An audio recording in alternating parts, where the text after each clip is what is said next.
ਸਤਿ ਸ਼੍ਰੀ ਅਕਾਲ। ਤੁਸੀਂ ਵੇਖ ਰਹੇ ਹੋ ਟੀਵੀ ਪੰਜਾਬ ਤੇ ਮੈਂ ਹਾਂ ਤੁਹਾਡੇ ਨਾਲ ਇੰਦਰਪ੍ਰੀਤ ਕੌਰ ਸੰਗੀੜਾ। ਖਬਰਾਂ ਦੇ ਇਸ ਬੁਲੇਟਿਨ ਵਿੱਚ ਤੁਹਾਡਾ ਸਵਾਗਤ ਹੈ। ਸਭ ਤੋਂ ਪਹਿਲਾਂ ਨਜ਼ਰ ਮਾਰਦੇ ਹਾਂ ਹੈਡਲਾਈਨਸ ਤੇ। ਟਰੂਡੋ ਨੇ ਕੀਤਾ ਚੋਣਾਂ ਦਾ ਐਲਾਨ। 12 ਦਸੰਬਰ ਨੂੰ ਹੋਣਗੀਆਂ ਜਿਮਨੀ ਚੋਣਾਂ। ਟਰੂਡੋ ਦੀ ਉਮੀਦ ਹੋਈ ਪੂਰੀ। ਹੁਣ ਕੈਨੇਡਾ ਵਿੱਚ ਤਿਆਰ ਹੋਣਗੇ ਟੀਕੇ। ਓਨਟਾਰੀਓ ਵਿੱਚ ਵੱਡਾ ਹੋ ਰਿਹਾ ਹੜਤਾਲ ਦਾ ਮੁੱਦਾ। ਹੁਣ ਲੇਬਰ ਲੀਡਰ ਵੀ ਲੈਣਗੇ ਹਿੱਸਾ। ਡਗਫੋਰਡ ਰੋਕਣਗੇ ਹੜਤਾਲ। ਹੁਣ ਚੁੱਕਣਗੇ ਨਵਾਂ ਕਦਮ। ਪ੍ਰਧਾਨ ਮੰਤਰੀ ਜਸਟਿਨ ਟਰੂਡੋ ਵੱਲੋਂ ਚੋਣਾਂ ਦਾ ਐਲਾਨ ਕੀਤਾ ਗਿਆ। 12 ਦਸੰਬਰ ਨੂੰ ਚੋਣਾਂ ਹੋਣ ਜਾ ਰਹੀਆਂ ਨੇ। ਦਰਅਸਲ ਪ੍ਰਧਾਨ ਮੰਤਰੀ ਨੇ ਜਿਮਨੀ ਚੋਣ ਦੇ ਬਾਰੇ ਜਾਣਕਾਰੀ ਦਿੱਤੀ ਹੈ, ਜਿੱਥੇ ਉਹਨਾਂ ਵੱਲੋਂ ਦੱਸਿਆ ਗਿਆ ਕਿ ਕਿਹੜੀ ਰਾਈਡਿੰਗ ਦੇ ਉੱਪਰ 12 ਦਸੰਬਰ ਨੂੰ ਹੁਣ ਚੋਣਾਂ ਹੋਣਗੀਆਂ। ਪ੍ਰਧਾਨ ਮੰਤਰੀ ਜਸਟਿਨ ਟਰੂਡੋ ਵੱਲੋਂ ਚੋਣਾਂ ਬਾਰੇ ਵੱਡਾ ਐਲਾਨ ਕੀਤਾ ਗਿਆ।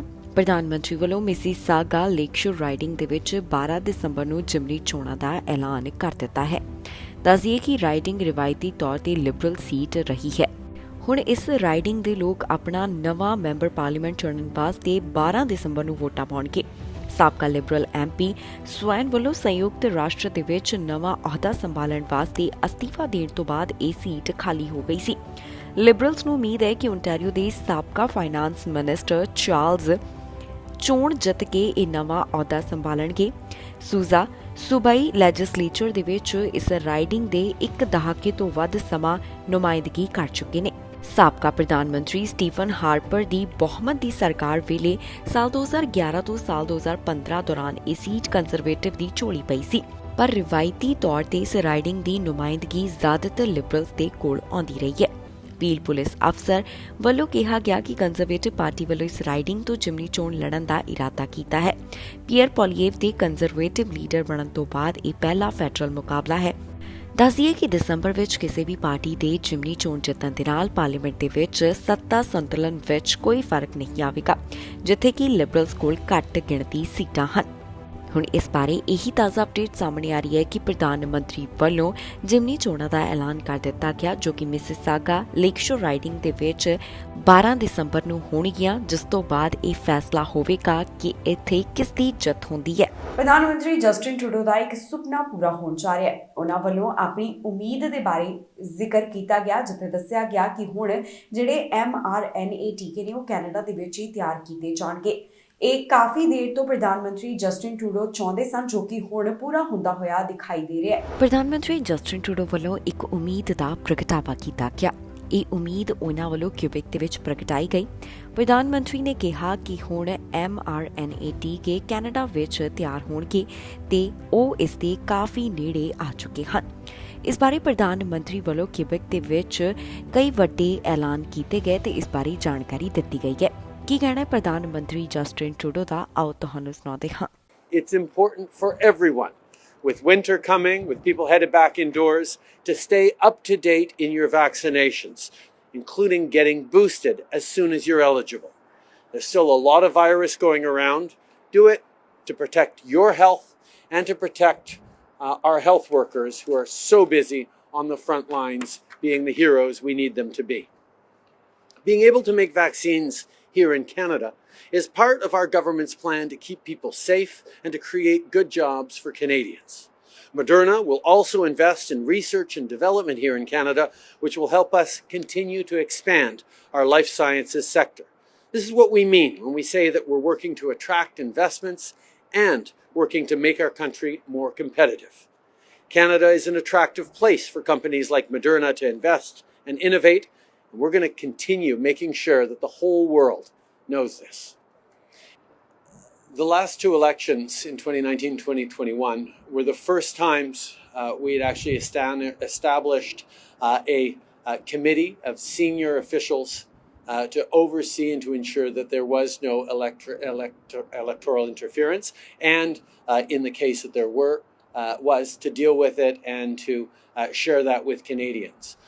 We have taken significant measures to strengthen the integrity of our elections processes and our systems, and we'll continue to invest in the fight against election interference, against foreign interference of our democracies and institutions. Unfortunately, we're seeing the countries, state actors from around the world, whether it's China or others, are continuing to play aggressive games with our institutions, with our democracies, and that's why we are creating new tools to be able to support them. We are constantly working with our intelligence committees and officials, and we've Ontario ਦੇ ਵਿੱਚ ਹੜਤਾਲ ਦਾ ਮੁੱਦਾ ਲਗਾਤਾਰ ਵਧਦਾ ਹੀ ਜਾ ਰਿਹਾ। ਹੁਣ ਕਈ ਲੀਡਰਸ ਜਿਹੜੇ ਨੇ ਉਹ ਵੀ ਇਸ ਦੇ ਵਿੱਚ ਹਿੱਸਾ ਲੈਣਗੇ। ਦਰਅਸਲ ਜਿਹੜੇ ਲੇਬਰ ਲੀਡਰਸ ਨੇ ਉਹਨਾਂ ਵੱਲੋਂ ਇਸ ਬਾਰੇ ਜਾਣਕਾਰੀ ਦਿੱਤੀ ਗਈ, ਜਿੱਥੇ ਕਿਹਾ ਗਿਆ ਕਿ ਉਹ ਵੀ ਹੜਤਾਲ ਦਾ ਹਿੱਸਾ ਬਣਨਗੇ। ਓਨਟਾਰੀਓ ਦੇ ਲੇਬਰ ਲੀਡਰਸ ਵੱਲੋਂ ਹੁਣ ਇੱਕ ਵੱਡਾ ਕਦਮ ਚੁੱਕਿਆ ਜਾ ਰਿਹਾ ਹੈ, ਜਿੱਥੇ ਉਹਨਾਂ ਵੱਲੋਂ ਪ੍ਰੀਮੀਅਰ ਡਗ ਫੋਰਡ ਦੇ ਬਿੱਲ 28 ਦਾ ਵਿਰੋਧ ਕੀਤਾ ਜਾਵੇਗਾ ਤੇ ਉਹ ਵੀ ਹੜਤਾਲ ਦਾ ਹਿੱਸਾ ਬਣਨਗੇ। ਇਸ ਬਾਰੇ ਓਨਟਾਰੀਓ ਲੇਬਰ ਲੀਡਰਸ ਵੱਲੋਂ ਜਾਣਕਾਰੀ ਸਾਂਝੀ ਕੀਤੀ ਗਈ ਹੈ। ਪ੍ਰੈਸ ਕਾਨਫਰੰਸ ਦੌਰਾਨ ਉਹਨਾਂ ਵੱਲੋਂ ਕੀ ਕਿਹਾ ਗਿਆ, ਆਓ ਤੁਹਾਨੂੰ ਸੁਣਾਉਂਦੇ ਹਾਂ। Unprecedented gathering of labor leaders because the attack against worker rights that we've seen from this government, the attack on the rights of all Canadians, which has been unprecedented. Bill 28 was a direct threat to workers' rights and to the charter rights of all Canadians. It invoked the notwithstanding clause to undermine some of our most fundamental rights. That regressive attack on workers united the labor movement like never before.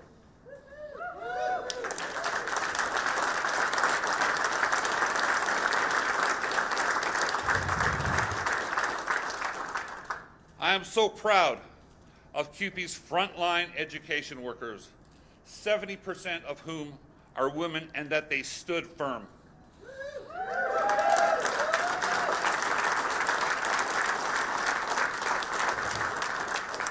They went out on a political protest. They brought their message and their anger to more than 100 sites across this province. They took on the Ford government, and the government blinked.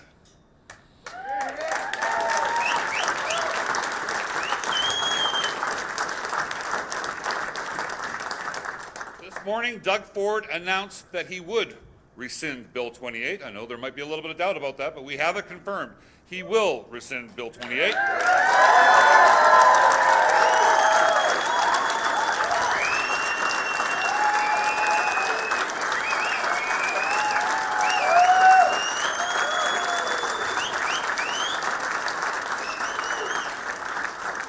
And that's a credit to the power of our members and workers and organized labor here in Ontario and all across Canada.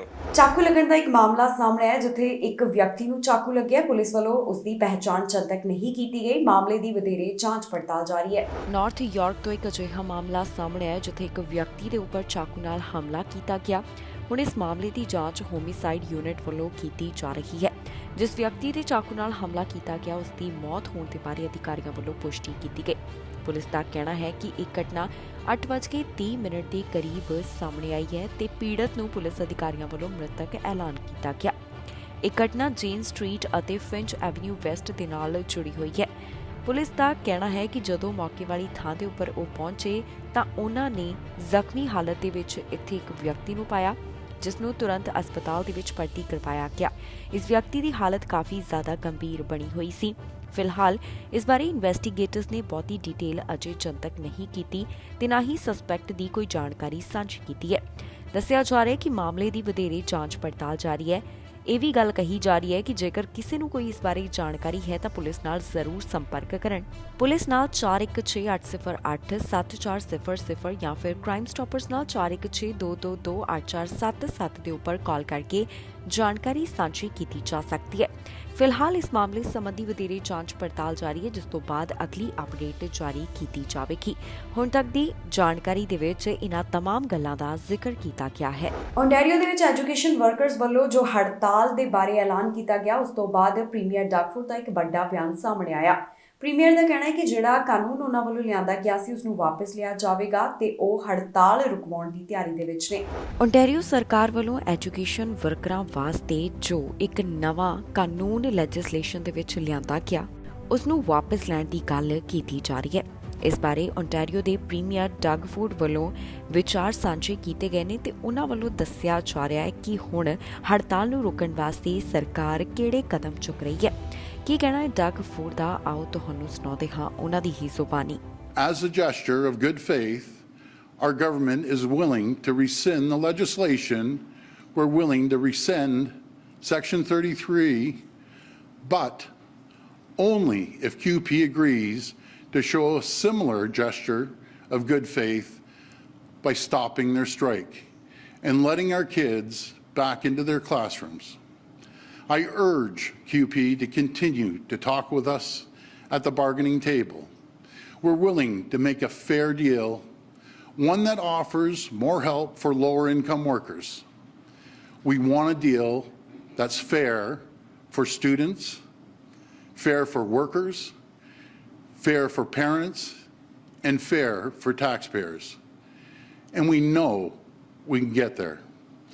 As stewards of taxpayers' dollars, we also have a responsibility to the entire province. A deal with QP has massive impacts on broader public service salaries, as well as the government's ability to invest in services like healthcare, transit, education, and hospital infrastructure, alongside other vital public services. These are complex discussions, especially given the economic climate we're in. Edmonton ਦੇ ਵਿੱਚ remembrance ਡੇ ਮਨਾਇਆ ਗਿਆ, ਜਿੱਥੇ ਕਈ ਵੱਡੇ ਆਗੂ ਪਹੁੰਚੇ ਨੇ। ਐਡਮਿੰਟਨ ਦੇ ਵਿੱਚ ਜੋ ਰਿਮੈਂਬਰੈਂਸ ਡੇ ਮਨਾਇਆ ਗਿਆ, ਉਸ ਦੀਆਂ ਤਸਵੀਰਾਂ ਸੋਸ਼ਲ ਮੀਡੀਆ ਉੱਪਰ ਵੀ ਸਾਂਝੀਆਂ ਕੀਤੀਆਂ ਗਈਆਂ। ਰਿਮੈਂਬਰੈਂਸ ਡੇ ਮੌਕੇ ਕਈ ਸ਼ਖਸੀਅਤਾਂ ਪਹੁੰਚੀਆਂ ਤੇ ਐਡਮਿੰਟਨ ਦੇ ਵਿੱਚ ਉਹਨਾਂ ਵੱਲੋਂ ਆਪਣੇ ਵਿਚਾਰ ਸਾਂਝੇ ਕੀਤੇ ਗਏ। ਜੀ ਹਾਂ, ਐਡਮਿੰਟਨ ਦੇ ਵਿੱਚ ਰਿਮੈਂਬਰੈਂਸ ਸੈਰੇਮਨੀ ਮਨਾਈ ਗਈ, ਜਿੱਥੇ तमाम ਉੱਘੇ ਚਿਹਰਿਆਂ ਵੱਲੋਂ ਆਪਣੇ ਵਿਚਾਰ ਸਾਂਝੇ ਕੀਤੇ ਗਏ। ਇਸ ਮੌਕੇ ਕੀ ਕਹਿਣਾ ਹੈ ਉਹਨਾਂ ਦਾ, ਆਓ ਤੁਹਾਨੂੰ ਸੁਣਾਉਂਦੇ ਹਾਂ। With another Remembrance Day approaching, soon Canadians from coast to coast will gather at cenotaphs large and small and pay their respects to the men and women who gave their lives over the history of our country to maintain the freedom that every one of us enjoys here today. Some people will think about and remember a specific friend or a relative, while others may say a quiet thank you to all soldiers, not knowing anyone by name. But regardless, no matter where you are, they will all hear and repeat those same words that we say every year. In the going down with the sun and in the morning, we will remember them. And as we gather here today amongst the graves of those who died serving our country, it's worth considering how in fact will we remember them. It's one thing for a family to remember a loved one, a father, a mother, an uncle or aunt or grandparent, or maybe a friend that was killed in service. But how does a country collectively honor the vow that we make every year to remember them all? In 1899, Canada deployed troops to South Africa in what would become known as the Boer War. It was the first time in our then young country that we sent military forces outside of our border. But it would not be the last. And over the past 123 years, Canada has repeatedly stepped up whenever there's a need to fight for what we believe is right. The Great War, World War II, Korea, peacekeeping missions, NATO service, and of course most recently Afghanistan. But for fighting for what is right, fighting to keep Canada free, it's come at a huge cost. And over those 123 years, almost 120,000 Canadians have been killed in the service of our nation. 120,000 is a huge number. It's a number that's hard to comprehend, and it's easy to become numb to. But we need to look beyond that number, and we need to remember that these are 120,000 individual lives that were lost.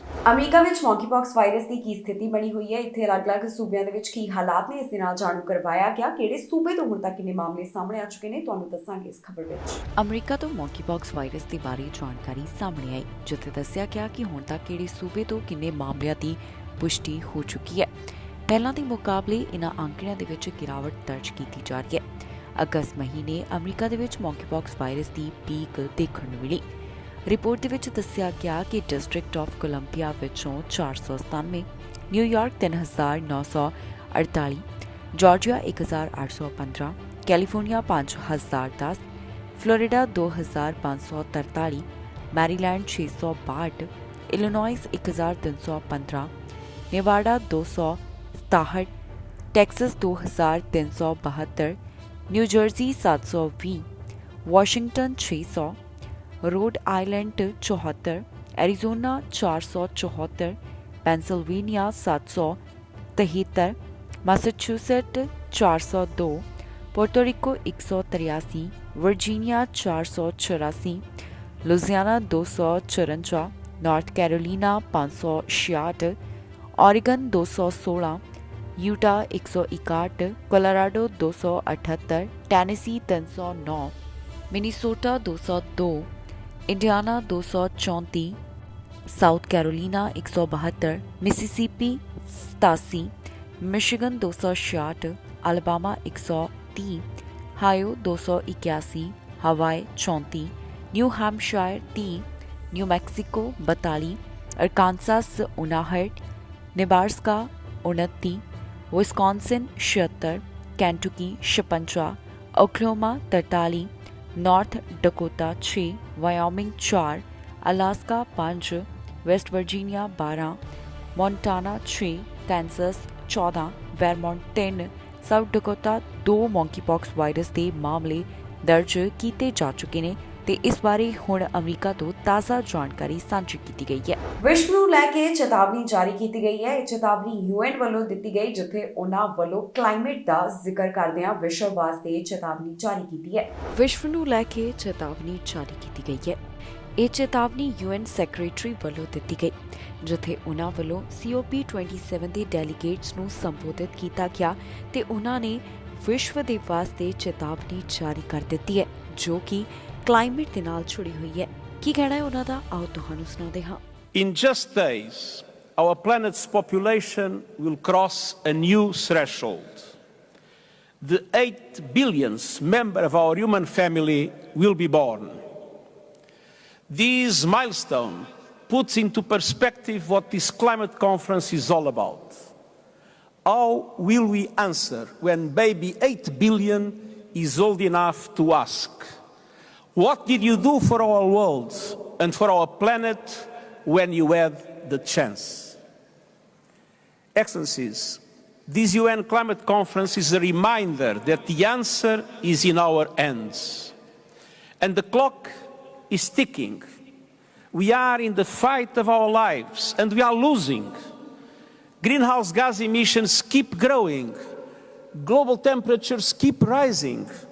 And our planet is fast approaching tipping points that will make climate chaos irreversible. We are on a highway to climate hell with our foot still on the accelerator. The war in Ukraine, other conflicts have caused so much bloodshed and violence and had dramatic impacts all over the world. But we cannot accept that our attention is not focused on climate change. We must, of course, work together to support peace efforts and end the tremendous suffering. But climate change is on a different timeline and a different scale. It is a defining issue of our age. It is the central challenge of our century. It is unacceptable, outrageous, and self-defeating to put it on the back burner. Indeed, many of today's conflicts are linked with growing climate chaos. ਗੈਰ ਕਾਨੂੰਨੀ ਤਰੀਕੇ ਦੇ ਨਾਲ ਇੱਕ race ਹੋ ਰਹੀ ਸੀ, ਜਿਸ ਤੋਂ ਬਾਅਦ ਕੁਝ ਲੋਕ ਆਪਸ ਦੇ ਵਿੱਚ ਉਲਝ ਗਏ। ਗੱਲ ਇੱਥੋਂ ਤੱਕ ਪਹੁੰਚ ਗਈ ਕਿ ਇੱਕ ਵਿਅਕਤੀ ਨੇ ਰਿਵਾਲਵਰ ਕੱਢ ਕੇ ਗੋਲੀਆਂ ਚਲਾ ਦਿੱਤੀਆਂ। ਗੋਲੀ ਲੱਗਣ ਕਾਰਨ ਜਿਹੜੇ ਪੀੜਤ ਜ਼ਖਮੀ ਹੋਏ ਨੇ, ਉਹਨਾਂ ਦੀ ਪਹਿਚਾਣ ਜਨਤਕ ਨਹੀਂ ਕੀਤੀ ਗਈ। ਅਮਰੀਕਾ ਦੇ ਕੈਲੀਫੋਰਨੀਆ ਤੋਂ ਇੱਕ ਮੰਦਭਾਗੀ ਖਬਰ ਸਾਹਮਣੇ ਆਈ ਹੈ, ਜਿੱਥੇ ਇਲੀਗਲ ਸਟਰੀਟ ਰੇਸ ਹੋ ਰਹੀ ਸੀ ਤੇ ਕਈਆਂ ਨੂੰ ਗੋਲੀ ਲੱਗੀ ਹੈ। ਅਥਾਰਟੀਜ਼ ਦੇ ਦੱਸਣ ਮੁਤਾਬਕ ਇਸ ਇਲੀਗਲ ਸਟਰੀਟ ਰੇਸ ਦੇ ਵਿੱਚ 5 ਜਾਣਿਆਂ ਨੂੰ ਗੋਲੀ ਲੱਗੀ। ਮੌਕੇ ਵਾਲੀ ਥਾਂ ਤੇ ਪੁਲਿਸ ਅਧਿਕਾਰੀਆਂ ਨੂੰ ਬੁਲਾਇਆ ਗਿਆ, ਜਿੱਥੇ ਉਹਨਾਂ ਨੂੰ ਸੂਚਨਾ ਮਿਲੀ ਸੀ ਕਿ ਸਟਰੀਟ ਰੇਸ ਗੋਲੀਬਾਰੀ ਦੇ ਮਾਮਲੇ ਵਿੱਚ ਬਦਲ ਗਈ ਹੈ। ਇਹ ਮਾਮਲਾ 8 ਵਜੇ ਦੇ ਕਰੀਬ ਸ਼ਾਮ ਵੇਲੇ ਸਾਹਮਣੇ ਆਇਆ। ਜਦੋਂ ਡਿਪਟੀਜ਼ ਮੌਕੇ ਵਾਲੀ ਥਾਂ ਦੇ ਉੱਪਰ ਪਹੁੰਚੇ ਤਾਂ ਉਹਨਾਂ ਨੂੰ ਪਤਾ ਲੱਗਿਆ ਕਿ ਇੱਥੇ ਕੁਝ ਲੋਕ ਰੇਸ ਲਗਾ ਰਹੇ ਸਨ ਤੇ ਬਾਅਦ ਵਿੱਚ ਉਹਨਾਂ ਦੀ ਆਪਸ 'ਚ ਝੜਪ ਹੋ ਗਈ। ਇਸ ਝਗੜੇ ਦੇ ਵਿੱਚ ਇੱਕ ਵੱਲੋਂ ਹਥਿਆਰ ਕੱਢ ਲਿਆ ਗਿਆ ਤੇ ਉਸਨੇ ਗੋਲੀਆਂ ਚਲਾ ਦਿੱਤੀਆਂ। ਗੋਲੀ 4 ਜਾਣਿਆਂ ਨੂੰ ਲੱਗੀ।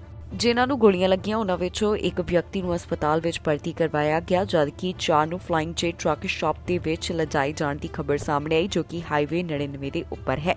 ਇੱਥੇ ਉਹਨਾਂ ਨੂੰ ਐਂਬੂਲੈਂਸ ਤੱਕ ਪਹੁੰਚਾਇਆ ਗਿਆ। ਜਿਹੜੇ ਇੱਥੇ ਵਿਅਕਤੀ ਜ਼ਖਮੀ ਹੋਏ ਨੇ ਉਹਨਾਂ ਬਾਰੇ ਬਹੁਤੀ ਜਾਣਕਾਰੀ ਅਜੇ ਜਨਤਕ ਨਹੀਂ ਕੀਤੀ ਗਈ। ਪੁਲਿਸ ਅਧਿਕਾਰੀਆਂ ਵੱਲੋਂ ਪੀੜਤਾਂ ਦੀ ਪਹਿਚਾਣ ਨਹੀਂ ਦੱਸੀ ਗਈ। ਇਹ ਗੱਲ ਕਹੀ ਜਾ ਰਹੀ ਹੈ ਕਿ ਅਜੇ ਮਾਮਲੇ ਦੀ ਜਾਂਚ ਪੜਤਾਲ ਜਾਰੀ ਹੈ, ਜਿਸ ਤੋਂ ਬਾਅਦ ਅਗਲੀ ਅਪਡੇਟ ਜਾਰੀ ਕੀਤੀ ਜਾਵੇਗੀ। ਫਿਲਹਾਲ ਪੁਲਿਸ ਦਾ ਕਹਿਣਾ ਹੈ ਕਿ ਜੇਕਰ ਕਿਸੇ ਨੂੰ ਇਸ ਬਾਰੇ ਕੋਈ ਜਾਣਕਾਰੀ ਹੋਵੇ ਤਾਂ 559 733 6218 ਦੇ ਉੱਪਰ ਕਾਲ ਕਰਕੇ ਉਹਨਾਂ ਨਾਲ ਜਾਣਕਾਰੀ ਸਾਂਝੀ ਕੀਤੀ ਜਾ ਸਕਦੀ ਹੈ। ਫਿਲਹਾਲ ਮਾਮਲੇ ਸੰਬੰਧੀ ਵਧੇਰੇ ਜਾਂਚ ਪੜਤਾਲ ਜਾਰੀ ਹੈ, ਜਿਸ ਤੋਂ ਬਾਅਦ ਅਗਲੀ ਅਪਡੇਟ ਜਾਰੀ ਕੀਤੀ ਜਾਵੇਗੀ। ਅਮਰੀਕਾ ਦਾ ਬਾਰਡਰ ਗੈਰ ਕਾਨੂੰਨੀ ਤਰੀਕੇ ਨਾਲ ਟੱਪਣ ਵਾਲਿਆਂ ਦਾ ਅੰਕੜਾ ਲਗਾਤਾਰ ਵਧਦਾ ਹੀ ਜਾ ਰਿਹਾ ਹੈ। ਇੱਕ ਮਹੀਨੇ ਬਾਰੇ ਹੈਰਾਨ ਕਰਨ ਵਾਲੇ ਅੰਕੜੇ ਸਾਹਮਣੇ ਆਏ ਨੇ, ਜਿੱਥੇ ਪਤਾ ਚੱਲਿਆ ਕਿ ਇੱਕ ਮਹੀਨੇ ਦੇ ਵਿੱਚ 60,000 ਤੋਂ ਵੱਧ ਲੋਕਾਂ ਨੇ ਅਮਰੀਕਾ ਦਾ ਬਾਰਡਰ ਗੈਰ ਕਾਨੂੰਨੀ ਤਰੀਕੇ ਦੇ ਨਾਲ ਟੱਪ ਲਿਆ। ਹੁਣ ਇਸ ਬਾਰੇ ਬਾਰਡਰ ਅਧਿਕਾਰੀਆਂ ਦਾ ਕੀ ਕਹਿਣਾ ਹੈ, ਤੁਹਾਨੂੰ ਦੱਸਾਂਗੇ ਇਸ ਖਬਰ ਵਿੱਚ। ਅਮਰੀਕਾ ਦਾ ਬਾਰਡਰ ਗੈਰ ਕਾਨੂੰਨੀ ਤਰੀਕੇ ਟੱਪਣ ਵਾਲਿਆਂ ਦਾ ਅੰਕੜਾ ਲਗਾਤਾਰ ਵਧ ਰਿਹਾ ਹੈ। ਅਕਤੂਬਰ ਮਹੀਨੇ ਬਾਰੇ ਹੈਰਾਨ ਕਰਨ ਵਾਲਾ ਅੰਕੜਾ ਸਾਹਮਣੇ ਆਇਆ, ਜਿੱਥੇ ਪਤਾ ਚੱਲਿਆ ਹੈ ਕਿ ਇੱਕ ਮਹੀਨੇ ਦੇ ਵਿੱਚ ਹੀ 64,000 ਦੇ ਕਰੀਬ ਇਲੀਗਲ ਇਮੀਗ੍ਰੈਂਟਸ ਅਮਰੀਕਾ ਦਾ ਬਾਰਡਰ ਟੱਪ ਗਏ। ਅਧਿਕਾਰੀਆਂ ਵੱਲੋਂ ਲਗਾਤਾਰ ਇਸ ਬਾਰੇ ਅਪਡੇਟ ਜਾਰੀ ਕੀਤੀ ਜਾ ਰਹੀ ਹੈ, ਜਿੱਥੇ ਇੱਕ ਪਾਸੇ ਬਾਈਡਨ ਪ੍ਰਸ਼ਾਸਨ ਇਹ ਦਾਅਵਾ ਕਰ ਰਿਹਾ ਹੈ ਕਿ ਬਾਰਡਰ ਪੂਰੀ ਤਰ੍ਹਾਂ ਸੁਰੱਖਿਅਤ ਹੈ ਤੇ ਦੂਜੇ ਪਾਸੇ ਕਸਟਮਸ ਐਂਡ ਬਾਰਡਰ ਪ੍ਰੋਟੈਕਸ਼ਨ ਦੇ ਅੰਕੜੇ ਹੈਰਾਨ ਕਰਨ ਵਾਲੇ ਨੇ, ਜਿੱਥੇ ਦੱਸਿਆ ਗਿਆ ਕਿ ਇੱਕ ਮਹੀਨੇ ਦੌਰਾਨ ਜਾਣੀ ਕਿ ਅਕਤੂਬਰ ਵਿੱਚ 64,000 ਵੱਲੋਂ ਅਮਰੀਕਾ ਦਾ ਬਾਰਡਰ ਗੈਰ ਕਾਨੂੰਨੀ ਢੰਗ ਦੇ ਨਾਲ ਟੱਪਿਆ ਗਿਆ ਹੈ। ਜੋ ਬਾਰਡਰ ਪਾਰ ਕਰਨ ਦੀ ਕੋਸ਼ਿਸ਼ ਕਰਨ ਵਾਲਿਆਂ ਦਾ ਅੰਕੜਾ ਹੈ ਉਹ 2 ਲੱਖ ਤੋਂ ਵੱਧ ਦੱਸਿਆ ਗਿਆ, ਜਦਕਿ ਪਿਛਲੇ ਸਾਲ ਅਕਤੂਬਰ ਦੇ ਵਿੱਚ ਇਹ ਗਿਣਤੀ 1,59,000 ਤੋਂ ਵੱਧ ਤੇ ਅਕਤੂਬਰ 2020 ਦੇ ਵਿੱਚ 69,000 ਤੋਂ ਵੱਧ ਦੀ ਦੱਸੀ ਗਈ ਸੀ। ਹੁਣ ਜੋ ਤਾਜ਼ਾ ਅੰਕੜੇ ਸਾਹਮਣੇ ਆਏ ਨੇ ਉਹਨਾਂ ਨੂੰ ਦੇਖ ਕੇ ਪਤਾ ਚੱਲਿਆ ਹੈ ਕਿ ਇਸ ਵਾਰ ਅਕਤੂਬਰ ਮਹੀਨੇ ਰਿਕਾਰਡ ਤੋੜ ਲੋਕਾਂ ਨੇ ਅਮਰੀਕਾ ਦਾ ਬਾਰਡਰ ਟੱਪਿਆ। ਇਸ ਤੋਂ ਇਲਾਵਾ ਉਮੀਦ ਕੀਤੀ ਜਾ ਰਹੀ ਹੈ ਕਿ ਕੁੱਲ ਮਿਲਾ ਕੇ 5,000 ਦੇ ਕਰੀਬ ਐਨਕਾਊਂਟਰਸ ਹੋ ਸਕਦੇ ਨੇ, ਜਦਕਿ ਪਿਛਲੇ ਸਾਲ ਅਕਤੂਬਰ ਵਾਸਤੇ ਐਨਕਾਊਂਟਰਸ ਦਾ ਇਹ ਅੰਕੜਾ 1,64,837 ਦੱਸਿਆ ਗਿਆ ਸੀ।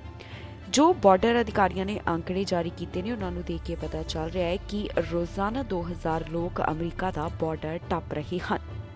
ਦੱਸ ਦਈਏ ਕਿ ਸਤੰਬਰ ਮਹੀਨੇ ਦੌਰਾਨ ਵਾਈਸ ਪ੍ਰੈਜ਼ੀਡੈਂਟ ਕਮਲਾ ਹੈਰਿਸ ਵੱਲੋਂ ਇੱਕ ਸਟੇਟਮੈਂਟ ਜਾਰੀ ਕਰਦਿਆਂ ਕਿਹਾ ਗਿਆ ਕਿ ਬਾਰਡਰ ਪੂਰੀ ਤਰ੍ਹਾਂ ਸੁਰੱਖਿਅਤ ਹੈ। ਇਸੇ ਤਰ੍ਹਾਂ ਦਾ ਜ਼ਿਕਰ ਬਾਈਡਨ ਪ੍ਰਸ਼ਾਸਨ ਵੱਲੋਂ ਵੀ ਲਗਾਤਾਰ ਕੀਤਾ ਜਾਂਦਾ ਰਿਹਾ ਹੈ। ਹੁਣ ਸਾਲ 2021 ਦੀ ਸ਼ੁਰੂਆਤ ਤੋਂ ਹੀ ਮਾਈਗ੍ਰੇਸ਼ਨ ਦੇ ਵਿੱਚ ਵੱਡਾ ਵਾਧਾ ਦੇਖਣ ਨੂੰ ਮਿਲਿਆ, ਜਿੱਥੇ ਜ਼ਿਆਦਾਤਰ ਜਿਹੜੇ ਲੋਕ ਵੱਖ-ਵੱਖ ਦੇਸ਼ਾਂ ਤੋਂ ਆਉਣ ਵਾਲੇ ਨੇ ਉਹ ਕਿਊਬਾ, ਵੈਨੇਜ਼ੁਏਲਾ ਦੇ ਨਾਲ ਜੁੜੇ ਹੋਏ ਹਨ।